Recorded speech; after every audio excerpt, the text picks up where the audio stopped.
એટલે આજ વખતનું જે વરસાદનું જે પૂર આવ્યું 3 વખત, એના પરથી વોર્ડ વિસ્તારમાં ફરવાથી અમારા ધ્યાને આવ્યું કે જે વર્ષો જૂની વોર્ડમાં વરસાદી કાંસ છે, જેના પર સ્લેબો છે, આરસીસીના સ્લેબ હોવાના કારણે એમાં વચ્ચેથી સફાઈ કોઈ જગ્યાએ થઈ નથી. એના કારણે પાણીનો ભરાવો ખૂબ 24-48 કલાક સુધી પાણી ખસતું નહોતું. એને સફાઈ કરવાની સૂચના આપવામાં આવી. આપ જોઈ શકો છો કે આ કલા દર્શનથી શાસ્ત્રીબાગ સુધીમાં લગભગ 30 વર્ષ જૂની વરસાદી કાંસને સ્લેબ તોડીને અંદરથી એક જગ્યાએથી જ 2-3 ટ્રેક્ટર ભરાય એટલો કિચડ સ્લજ નીકળ્યો છે.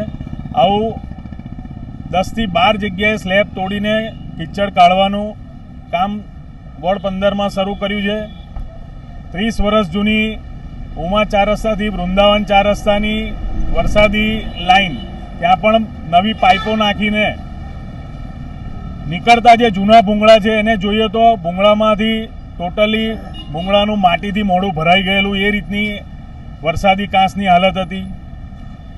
નવીન વરસાદી કાંસ પરિવાર 4 રસ્તાથી વૈકુંઠ સુધી, જે વૈકુંઠ સોસાયટીમાં વર્ષોથી પાણી ભરાવાની સમસ્યા રહે છે, હાઈવેથી આવતું પાણી પણ પહેલું વૈકુંઠ સોસાયટીમાં ભરાય છે, ત્યાં પણ મોટી 900ના ભૂંગળા નાખીને વરસાદી કાંસનું જોડાણ કર્યું છે.